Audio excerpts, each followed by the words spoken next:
Max Christie at isang big man na solid sa Lakers ang ating pag-uusapan. Final seconds. Bryant for the win. Bang! Good news sa mga Lakers fans. Dahil plano ng Lakers na ibalik itong si Max Christie ngayong darating na off-season. Lalo at magiging restricted free agent na nga ito. Wala ngang balak ang Lakers na pakawalan ng kanilang 3&D player na si Max Christie. Kaya handa ang Lakers na matapatan ng kahit na anong offer ng ibang kupunan sa free agency.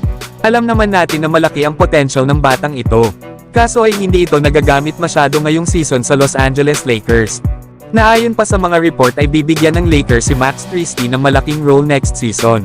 Na ngayong taon nga sa Lakers ay nag-average lang ito ng 4 points at 2 rebounds na may 37% shooting sa 3-point range. Ang kagandahan kasi kay Max Christie sa edad niyang 21 years old, ay malaki pa ang magiging improvement niya sa kanyang laro. Lalo at isa itong shooter, athletic at mahusay na defender. Kaya bagay na bagay talaga ito sa pupunan na binubuo ng Lakers para sa kanilang future. Kaya asahan natin mga idol na itong si Max Christie ay babalik ng Los Angeles Lakers next season. Samantalang isa namang napaka-solid na big man ang maaaring makuha ng Lakers sa off-season. Dahil itong si Kevon Looney ng Golden State Warriors ay inaasahan na ikakot ang kanyang kontrata. Lalo at sa 8 million na kontrata nito next season ay 3 million lang dito ang guaranteed. Kaya makakasave ang Warriors ng nasa 5 million kung aalisin nila sa kanilang roster itong si Kevon Looney.